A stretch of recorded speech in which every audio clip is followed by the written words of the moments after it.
So, ito yung mga habits na I wish I knew earlier kasi it would have made my life a bit easier and my life would be more organized and I feel much happier. So, these are the 10 habits that improve my life which I think makakatulong din sa inyo. Number 1 is to clean and organize your space. To improve your life, unahin mo muna yung surroundings mo kasi minsan yung nagpapastress lang talaga sa atin is yung environment natin.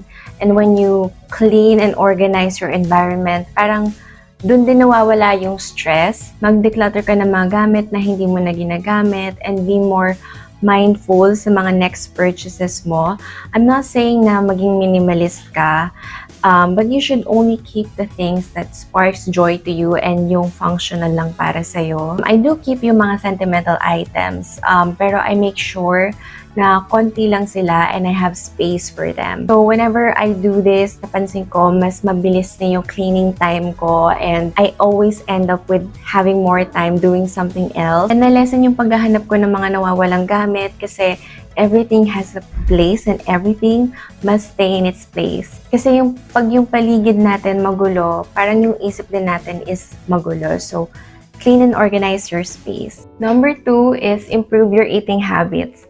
Dati kasi mahilig ako sa fast food and junk food, kaya madalas ako nagkakasakit. So when I decided to finally change my lifestyle, so I opted for healthier alternatives such as instead of white bread, wheat bread na lang yung kinakain ko, and then switching yung white sugar to brown sugar or cocoa sugar, and also I opted for black or brown rice instead of white rice. I started eating more fruits and vegetables and less processed food. If your eating habits are so bad and if you're serious about getting into a healthier lifestyle, all you need to do is go to your kitchen, then tanggalin mo lahat ng mga not so healthy foods, and then ipamigay mo sila. The next time na mag-grocery ka or mamalengke ka, only buy foods that are healthy for you. Kasi kung ano lang yung available sa kitchen mo, mafa-force ka na yun lang yung kakainin mo eh. So, that's a trick na ginawa ko para mapakain ako ng mga healthy food. Well, syempre, you can still eat yung mga not so healthy foods pa rin, pero always eat it in moderation and always control your portion. Mas na-lessen yung mga times na feeling ko lethargic ako, I feel more energetic, and yung BMI ko na malapit na ako sa overweight, bigla na siya naging normal. So you really have to try it. Improve your eating habits.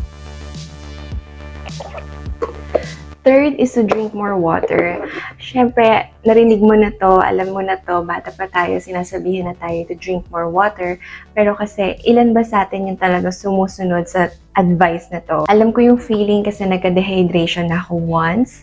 So, I even read somewhere na when you feel na nauuhaw ka na, it means you're dehydrated na agad. So, ayun, sinanay ko yung sarili ko na uminom ng tubig lagi, pagkagising, bago matulog, before and after eating. So instead of drinking soda, drink more water. The only downside to this is more trips to the bathroom. But hey, nakaka-cleanse yung body natin when we drink more water. Habit number 4 is to move your body. Especially kung lagi kang nakaupo sa work, you need to keep your body moving. So it's up to you kung anong klaseng exercise yung gusto mong gawin. Pwedeng yoga, pilates, or pwede kang maglakad-lakad lang around your neighborhood, or mag-workout ka at home. Pwede ring pumunta ka sa gym, kumuha ka ng trainer, and ikaw na bahala kung anong gusto mo. Ako, I like yoga and pilates. You need to keep the blood flowing, you need to keep your heart pumping, and maybe you need some endorphins.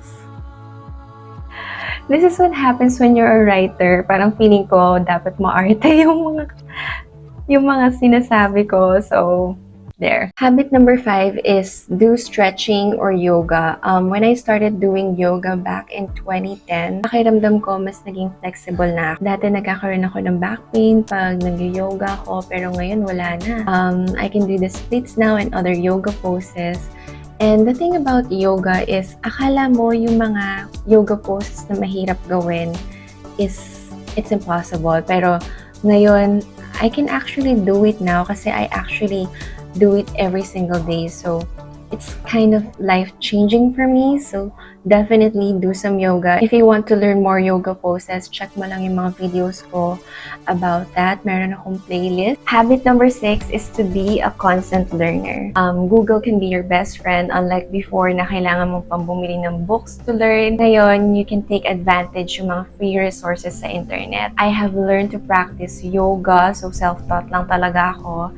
Copywriting, interior design nung nagpapagawa kami ng bahay, and also I've learned how to cook and bake and edit videos, and I've learned a little bit about filmmaking and graphic design just by being a constant learner. I've learned all of those just by researching and being curious. The thing about continuous learning is it helps you open your mind and expand your horizons and helps you achieve your goals. So definitely be a constant learner. Habit number 7 is to record all your expenses. I started doing this habit back in January 2017, and hanggang ngayon ginagawa ko pa rin siya. Honestly, when I started to do this, parang ayoko siyang gawin kasi parang dagdag lang siya sa gagawin ko for the day. Like, bago ako matulog, I have to list down everything, all of my expenses sa expenses tracker ko. Pero when I started tracking my expenses, parang feeling ko nababago ako. Kapag na-receive ko na yung salary ko, I can see it as money I can spend. But when I started doing this, parang mas naging conscious ako pagdating sa spending habits ko. And when you compute yung all your expenses, like big or small expenses, marirealize mo that you're spending more than you think you do. Ngayon, pag pupunta na ako sa mall, talagang meron akong shopping list kung ano lang talaga yung kailangan ko. Yun lang talaga yung bibilhin ko. Dati kasi talagang ubos biyaya ako. Pero with this habit, alam ko na kung saan napupunta yung pera ko. Habit number 8 is to diversify your money. So this is a game changer for me. I wish I learned this earlier. So I'm sure narinig yun na yung famous quote ni Warren Buffett na don't put all your eggs in one basket. So ngayon, meron na akong funds for tithes, meron na akong pang-emergency, pang-expenses, pang-investing. So, and it's pretty much self-explanatory, but definitely diversify your money.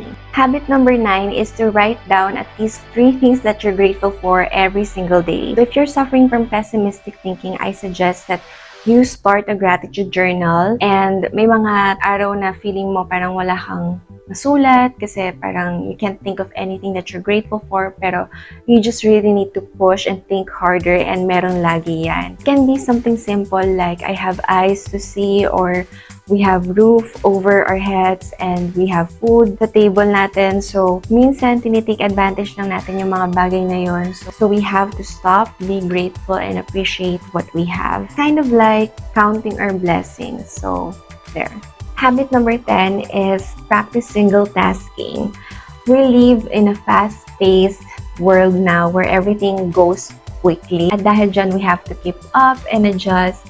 Unlike before na medyo mas relaxed and slow-paced yung mundo, ngayon mas stressful na, mas maraming distractions. Minsan nadidistract ka na nang hindi mo na napapansin. I just recently learned this term na shiny object syndrome, wherein people are working on, let's say, one idea, but then they drop it once na may mas magandang idea na na-present sa kanila. So, I'm definitely one of those people. So, I've made a rule to myself na tatapusin ko muna kung ano yung sinimulan ko. Like, tatapusin ko muna yung task na to bago ko mag-jump sa another task. Unless kung talagang importante talaga yung task na yun. Now, don't get me wrong. I still think na yung multitasking is really good, but I think it only works kapag you're doing something na medyo brainless or hindi kailangan ng masyadong brain work. For example, nagpapainit ka sa microwave, siguro maglinis-linis ka muna, or pag nagpapainit ka ng tubig, ganyan, ihanda mo na yung breakfast mo, ganyan. So when you practice single tasking, na-improve nito yung focus mo, nasa-save yung energy mo, na-improve yung productivity mo, you get to accomplish more, mas na-improve yung attention span mo, and naiwasan mong maging distracted. So, maraming benefits ng single tasking. So, definitely practice single tasking. So, these habits can be a daily or weekly or monthly thing, or even if kapag may opportunity lang. Actually, marami pa ako naiisip na habits na gusto kong i-share sa inyo. It would be the part 1. So, let me know in the comments below kung gusto mo pa ng part 2. If you enjoyed this video, you might like yung night nighttime routine cause wherein nag-share ako on ideas how to prepare for the next day. So, I'll see you guys in my next video. Bye!